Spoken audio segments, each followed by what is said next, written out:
Bango. Hulo, ang bango niya. Bumili ako ng 2 tabaron and gusto ko talaga silang itry kasi nakikita ko to sa FYP ko, B. At nakakagutom talaga. Ayan. Isa.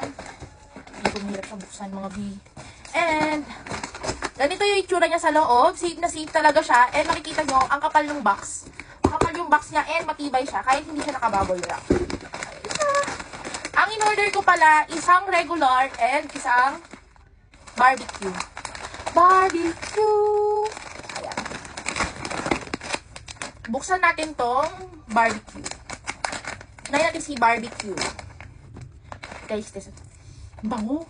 Hulo, ang bango niya. Amoy na amoy. Hindi ko pa nabubuksan pero ang bango. Gutom. Ay.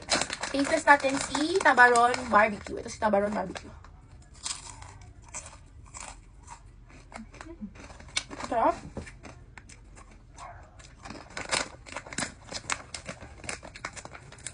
Ang sarap nito, mga B. Ang lambot niya. Alam niyo yung bagnet. Level up na upgrade na bagnet to, B.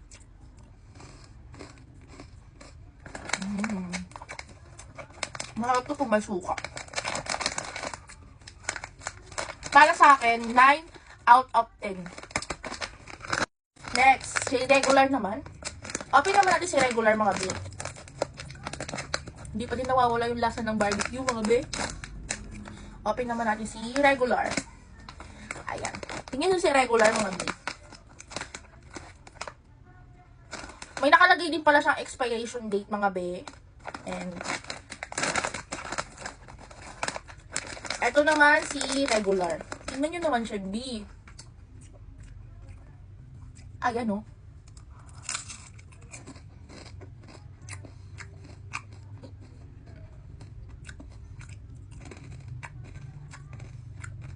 Sarap.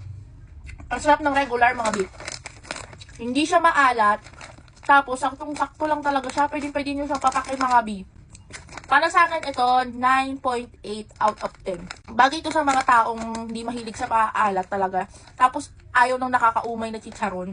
Ayan, pwede sa inyo to. Ang sarap. Sa lahat ng gustong matry itong tabaron na to, ilalagay ko sa basket yung link. Yan lang. Thank you. Bye!